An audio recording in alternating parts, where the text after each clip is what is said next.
Capítulo 2 Fazendo alianças com Deus. Nós temos um Deus maravilhoso que se deleita em fazer alianças com o seu povo. A Bíblia inteira é uma história das alianças de Deus com o seu povo. O capítulo anterior ilustrou apenas uma das ocasiões nas quais Deus fez um pacto com Elaine e comigo. Temos um Deus que sabe o fim desde o início. Ele sabia que Satanás ia pedir a minha vida e a de Elaine. E por isso, ele nos pediu para fazermos uma aliança consigo, quase 6 meses antes. Satanás não sabia acerca do nosso pacto, até o dia em que pediu nossas vidas. Eu não tenho nenhuma dúvida de que, se tivéssemos desobedecido a Deus e não tivéssemos feito a aliança particular com Ele, teríamos sido mortas por satanistas em sacrifício na sua missa negra. Oh, que insondável sabedoria a deste maravilhoso e grande Deus que temos! Desejo discutir aqui mais acerca deste importante princípio.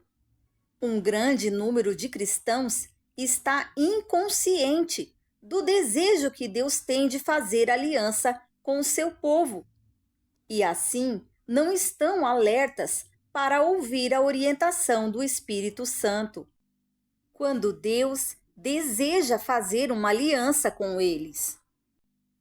Vamos ver o que a palavra de Deus tem a dizer na área de fazer alianças.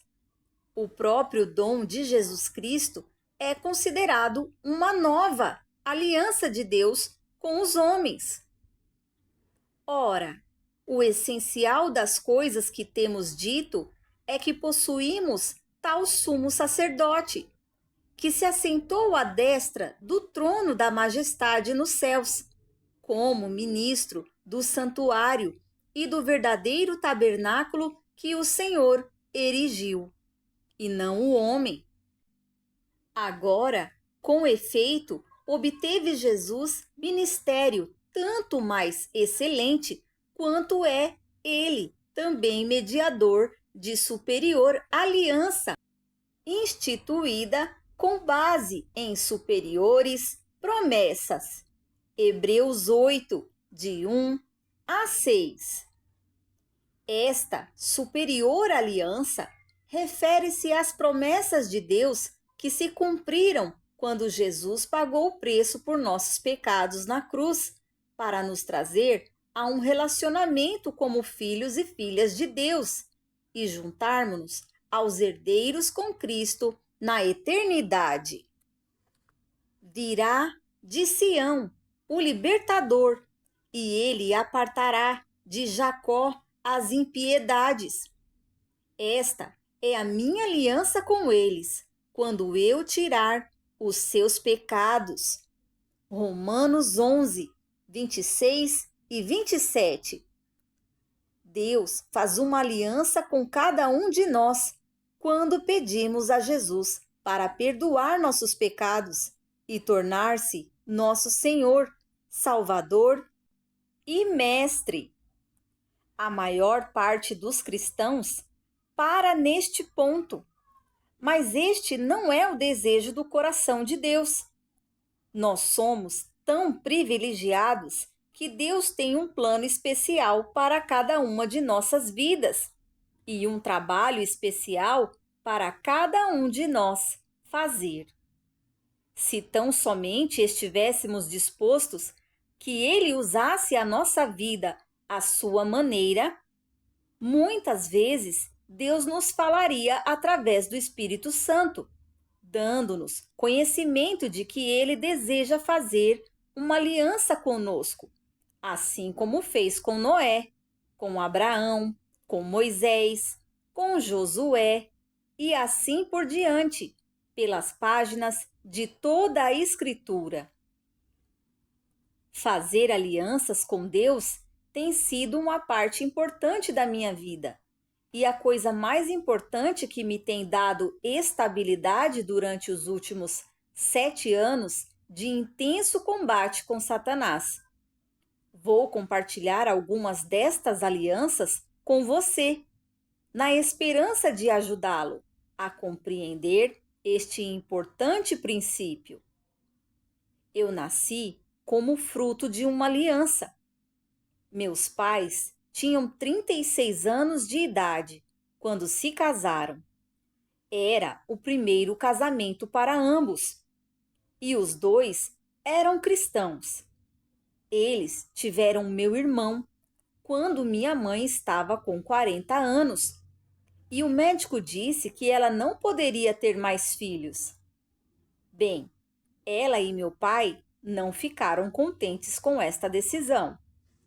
Assim, cerca de 1 ano mais tarde, minha mãe e meu pai ajoelharam-se juntos e fizeram uma aliança com o Senhor.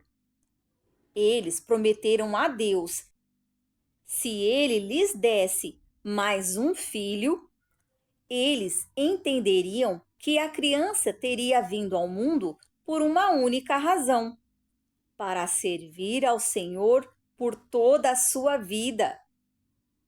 Eles também disseram ao Senhor que entenderiam que a criança não pertenceria a eles, mas ao Senhor, e ensinariam a ela os termos da aliança. Eles cumpriram o prometido e o Senhor manteve a sua promessa. Eu fui a filha que o Senhor deu a eles. Satanás tentou matar-me desde o início. Disseram a meus pais que eu não viveria até o meu primeiro aniversário. Mas Deus conservou a aliança. Eu nem mesmo me lembro de ter me sentido bem alguma vez em toda a minha vida. A batalha começou quando Satanás determinou-se a matar-me. Eu gastei a maior parte dos meus anos de infância sendo internada no hospital e saindo dele. Eu não sei como minha mãe aguentava ter uma criança que estava tão continuamente doente. Mas meus pais simplesmente creram que o Senhor manteria sua parte do acordo. E ele o fez. Eu vivi. Algumas de minhas memórias mais antigas envolvem minha mãe relatando-me com muita seriedade o pacto que eles tinham feito com o Senhor.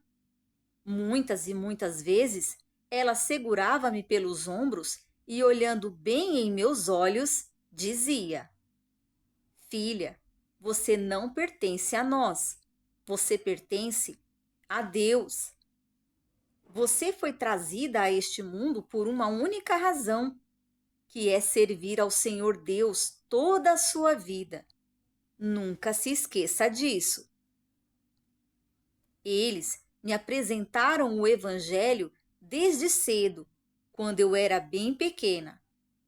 Lembro-me de ter me angustiado por meus pecados com a idade de 4 anos, enquanto o Espírito Santo me convencia da minha necessidade de um Salvador. Claramente, me lembro de gastar noites em meu quarto de dormir, ajoelhada, em lágrimas por meus pecados.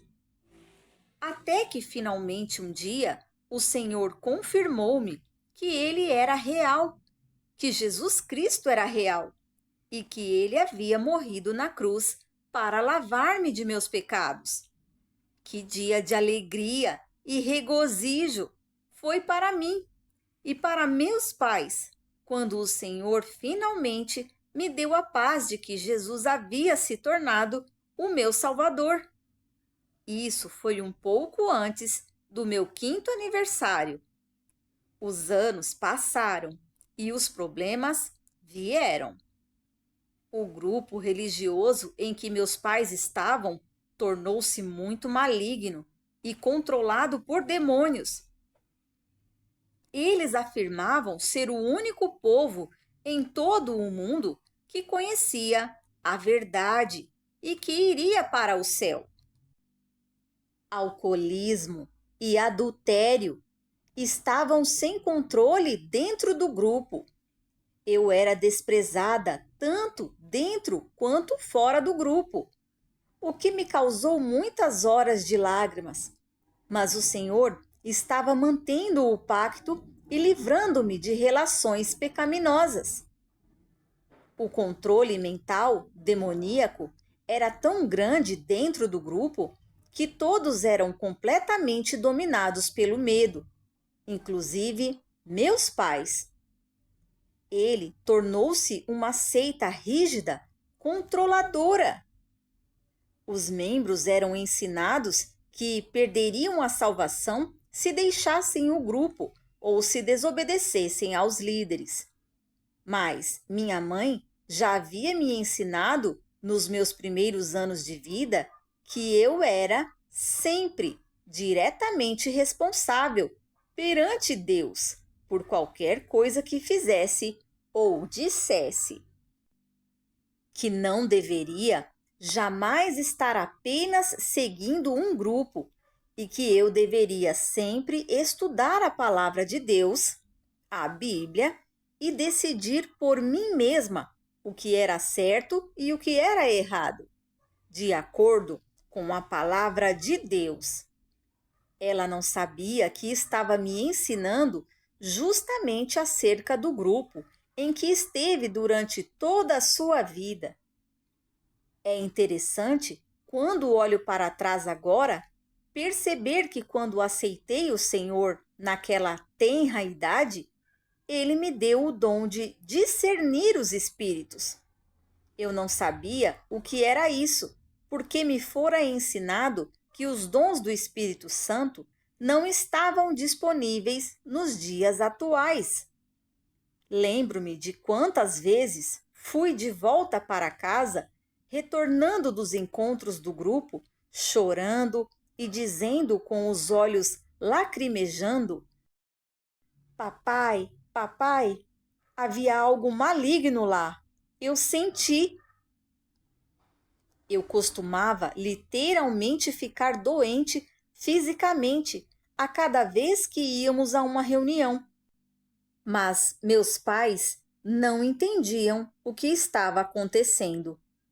Durante as adversidades de meus anos de adolescência, a aliança foi esquecida, tanto por meus pais quanto por mim mesma, mas não por Deus. Deus guardou a aliança. No 26º ano da minha vida, eu finalmente cortei os laços com o grupo no qual crescera. Deixei a minha casa pela primeira vez e iniciei a faculdade de medicina.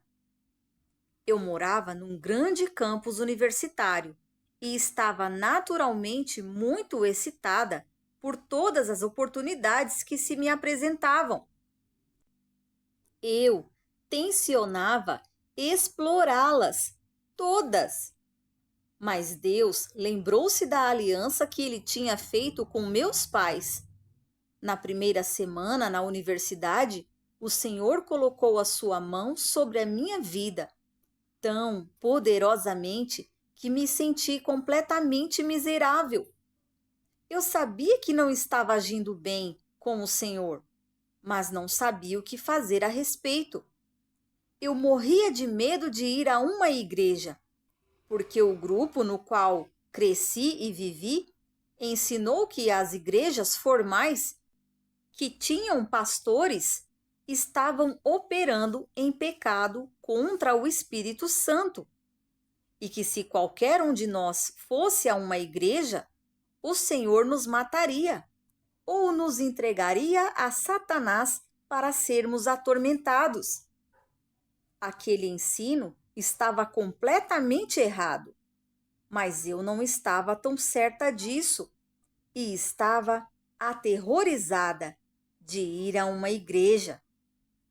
Finalmente, depois de 2 semanas de agonia, pedi a 2 colegas de quarto que fossem à igreja comigo. Elas não tinham medo de ir. Ambas haviam crescido em igrejas.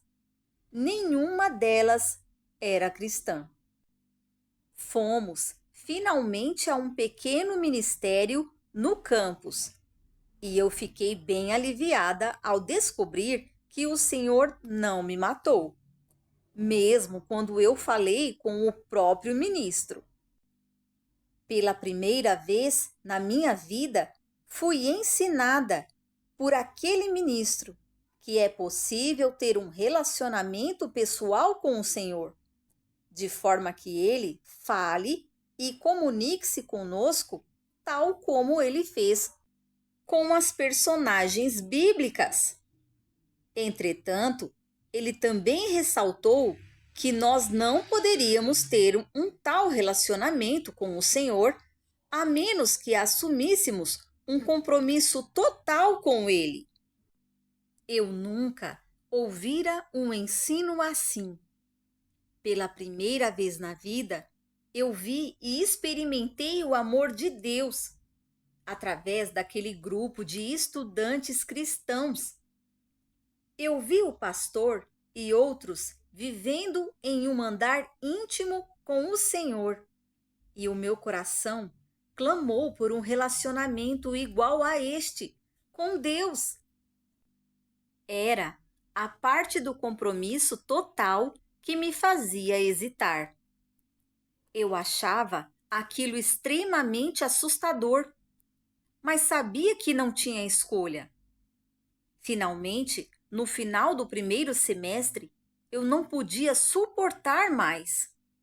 Gastei toda a noite antes da minha prova final de histologia, andando de um lado para o outro, em lágrimas e em agonia, ao invés de estudar para a prova.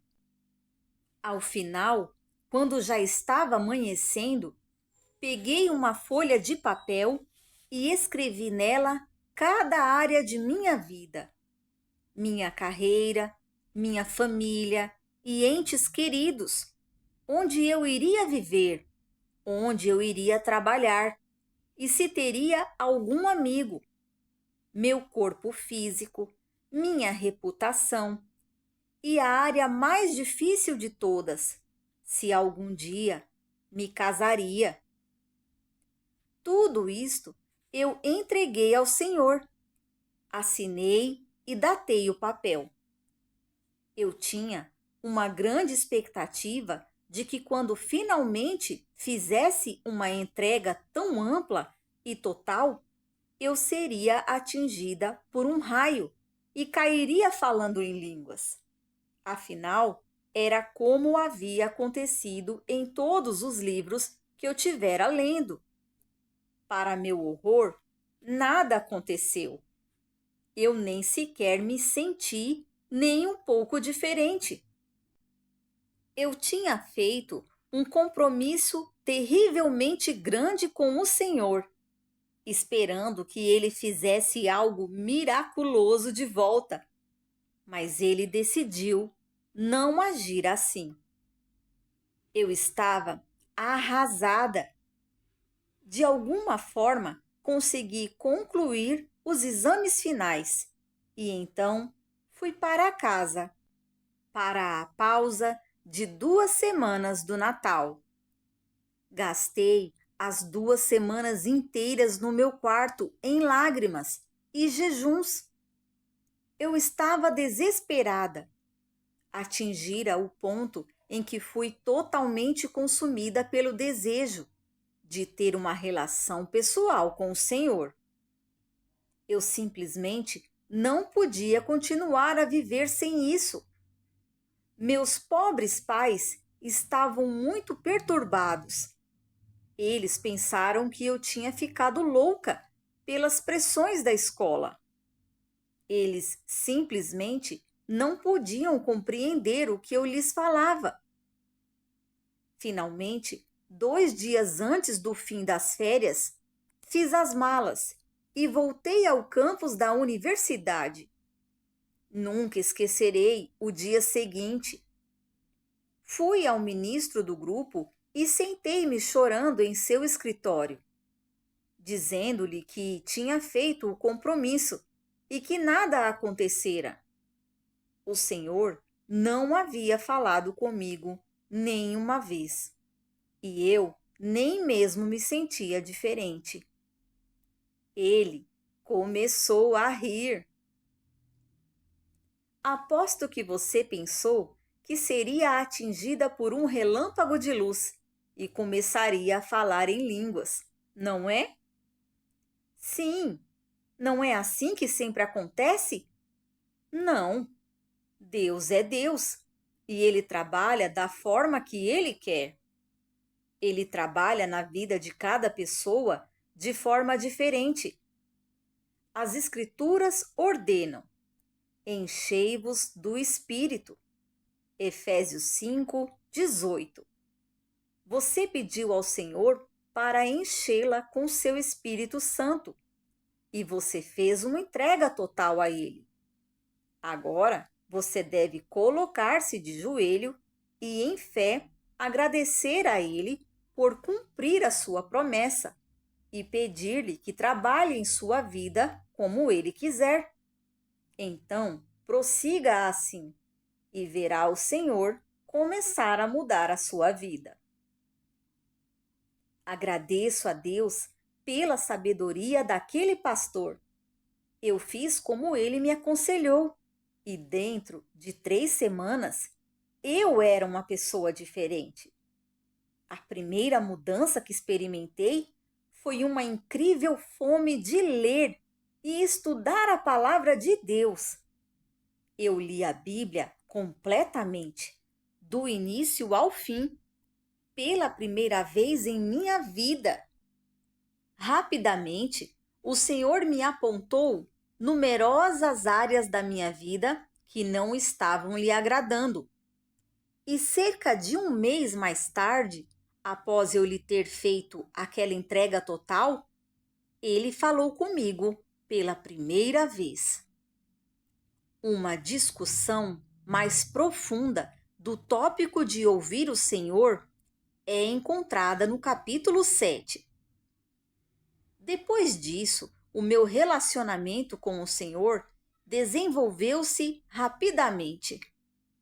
A questão de minhas expectativas de ter uma experiência emocional intensa, acompanhada pelo falar em línguas, traz à tona um importante ponto.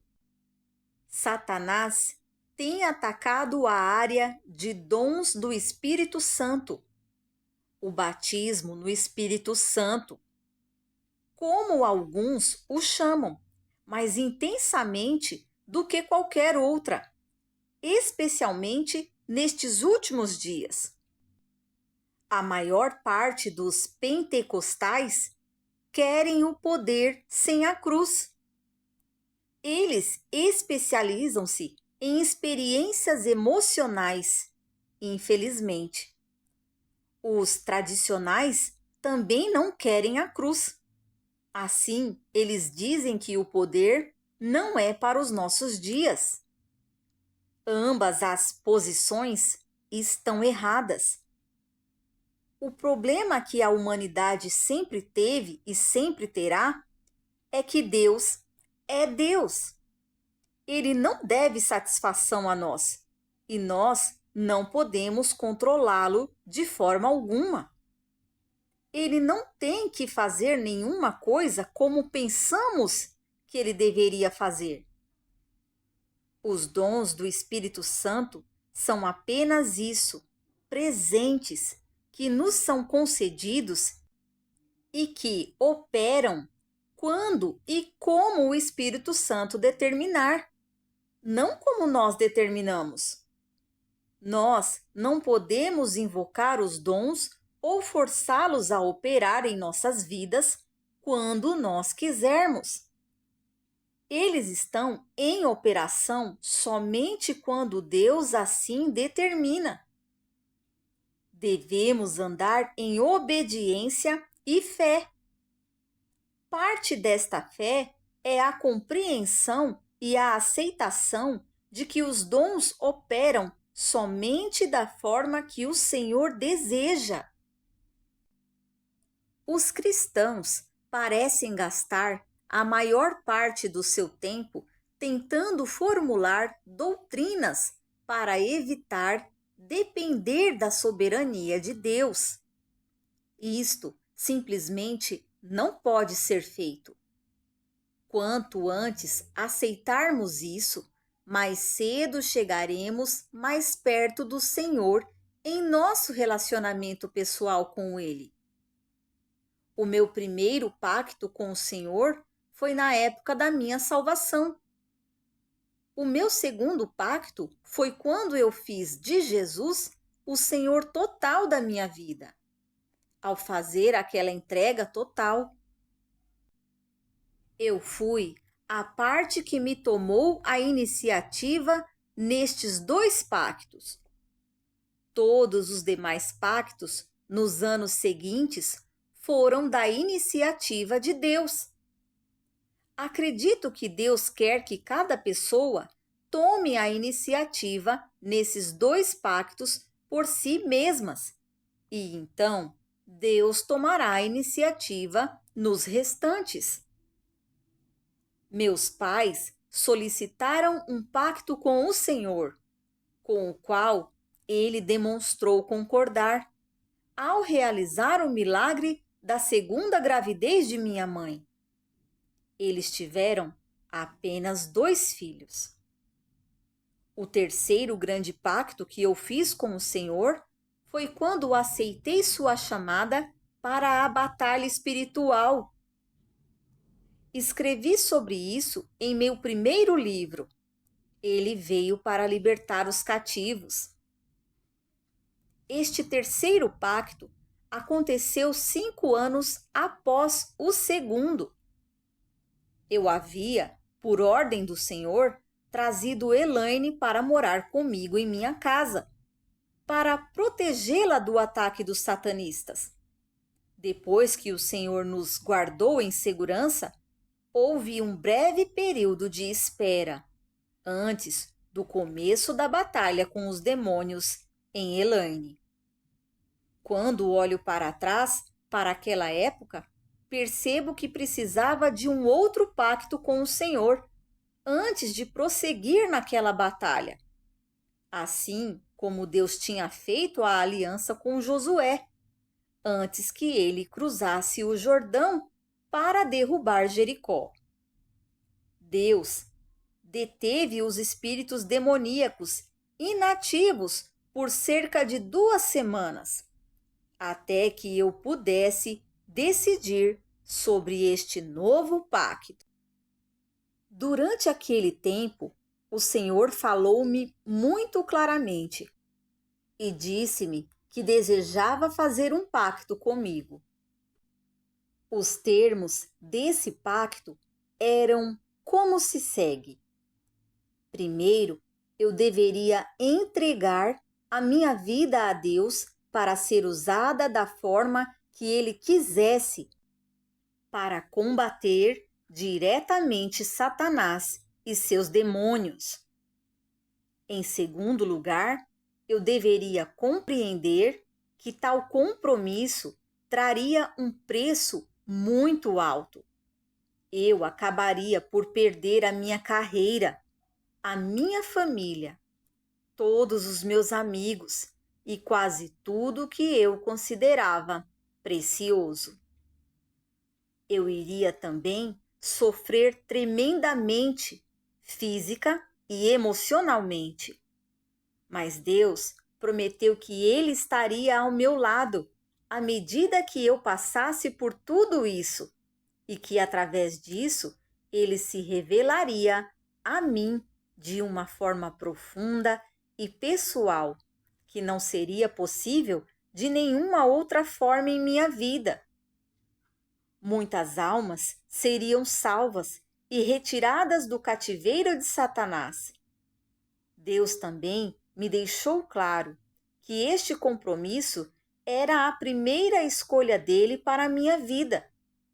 Entretanto, se eu não optasse por seguir esta escolha, e fazer com ele este pacto, ele iria ainda assim me abençoar na carreira que eu havia escolhido, no campo da oncologia.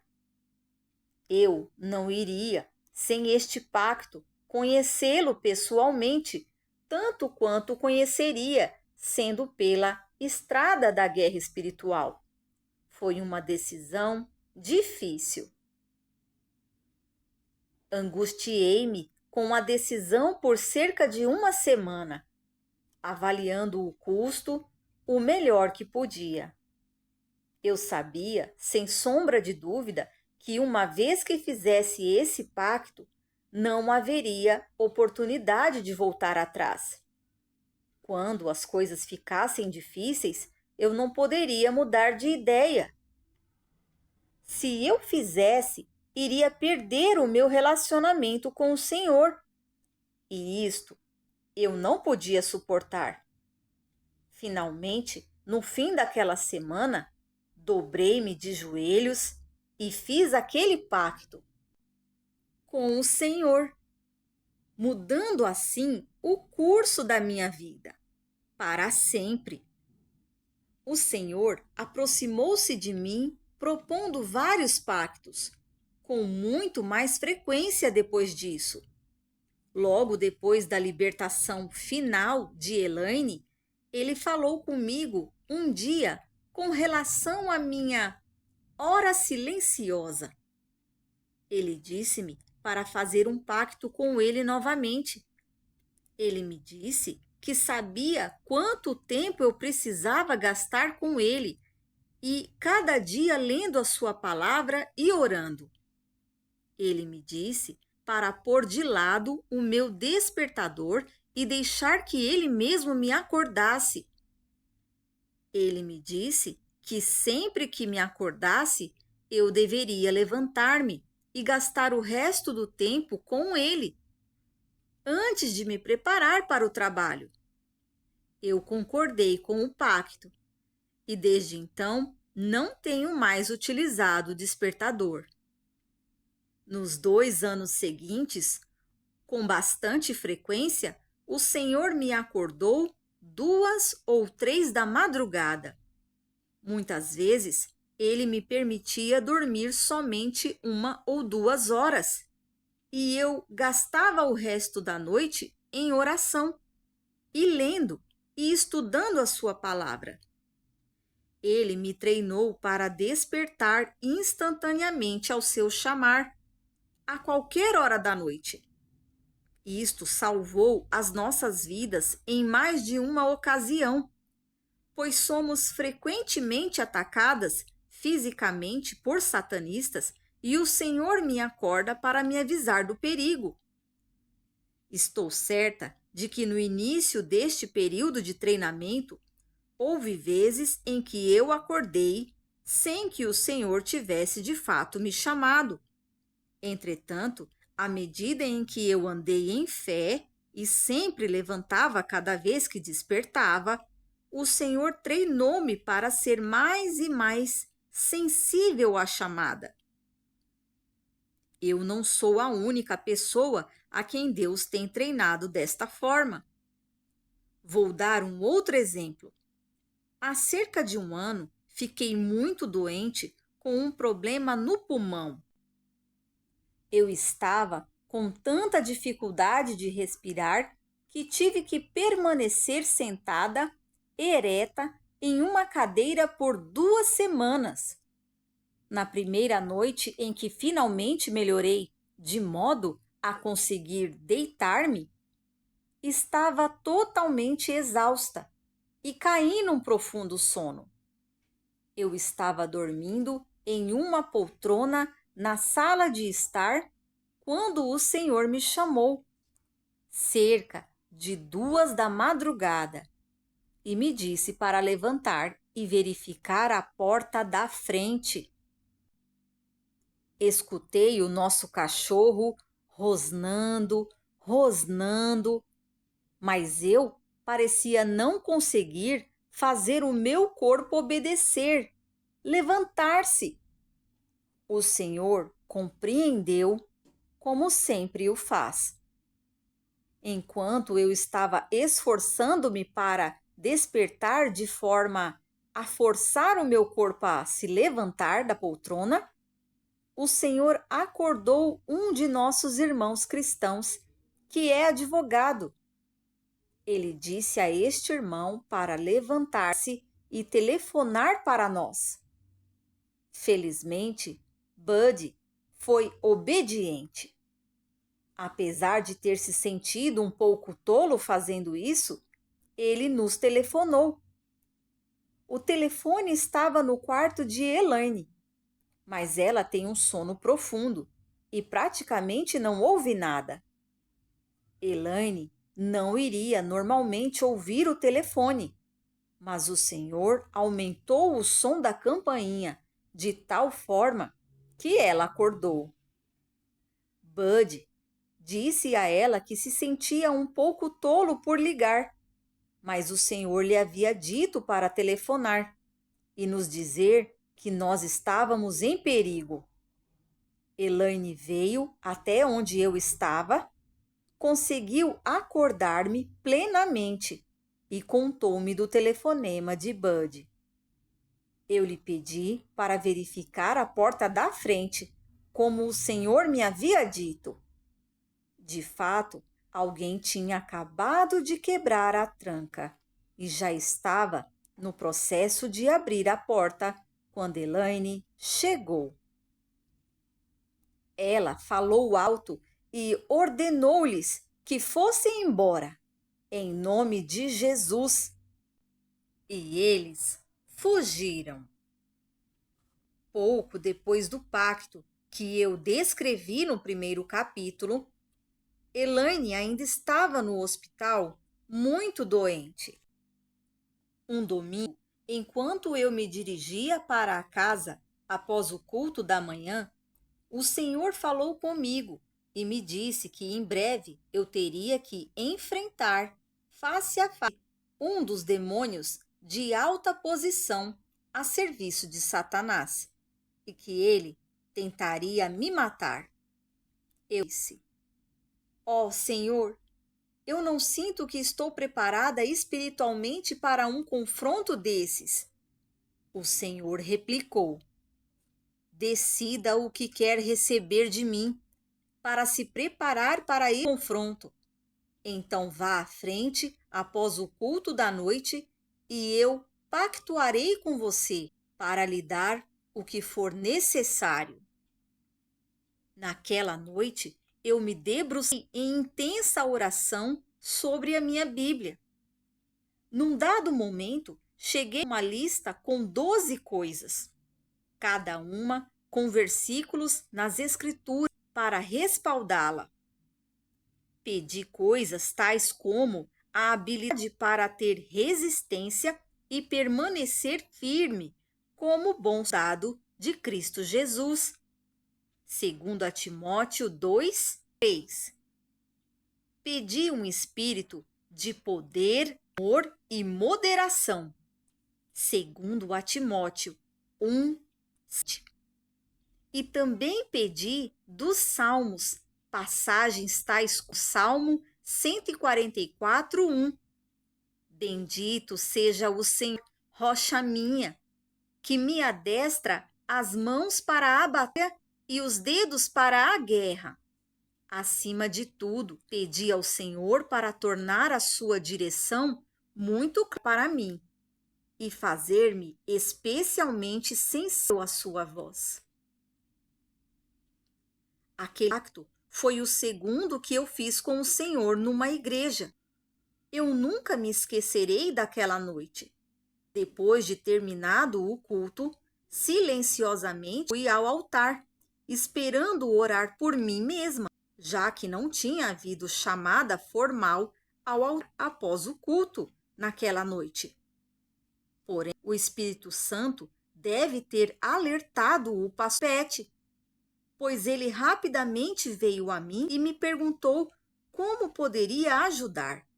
Contei-lhe resumidamente a situação.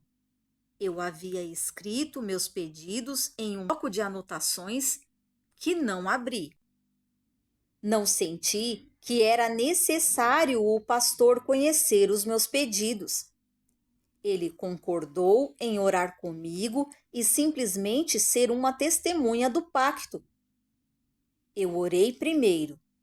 Então o pastor orou uma das mais incríveis orações que eu jamais havia ouvido.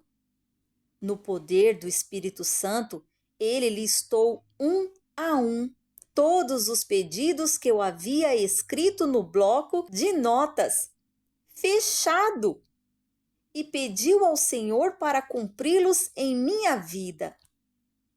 Como sempre, o Senhor permaneceu fiel ao seu pacto. Não somente eu sobrevivi ao confronto com o alto demônio, o que aconteceu algumas semanas mais tarde, mas as promessas que o Senhor me fez naquele pacto estão ainda atuantes em minha vida hoje, muitos anos depois. O simples conhecimento de que Deus sempre cumpre a sua palavra tem me dado a segurança e a força para lutar na terrível guerra com Satanás, que tem continuado sem uma pausa pelos 7 últimos anos da minha vida. Um dos pactos mais recentes que fiz com o Senhor foi na época em que ele me chamou para mudar-me para a Califórnia. A Califórnia é um dos últimos lugares na face da Terra para onde eu desejaria ir. Devo acrescentar.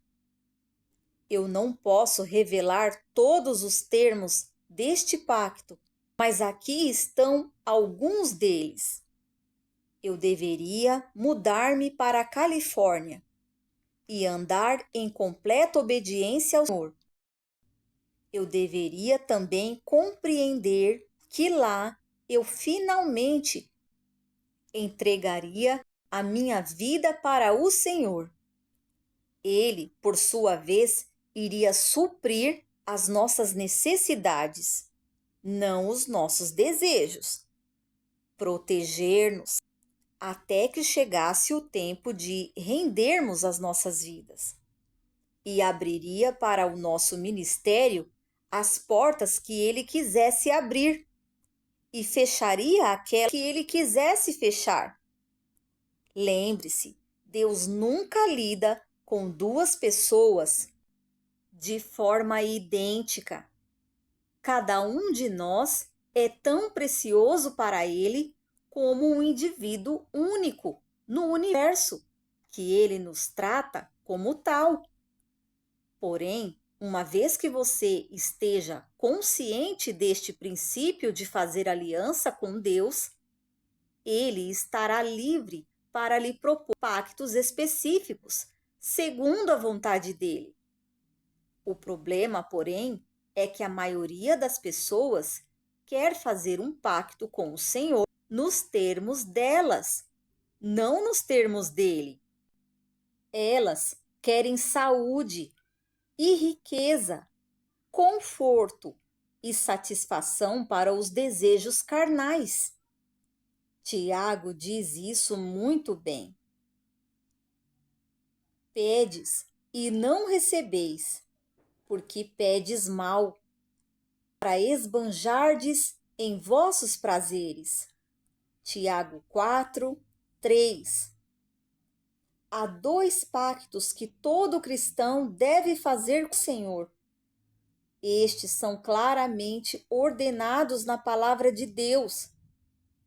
O primeiro é o pacto da salvação. O segundo é o senhorio completo de Jesus.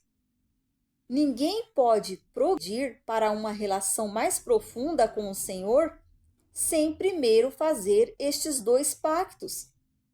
Depois disso, normalmente o Senhor inicia outros pactos. Esteja alerta à orientação do Espírito Santo. Busque ao Senhor com todo o seu coração e você o encontrará. Ele virá a você e se deleitará em fazer pactos com você.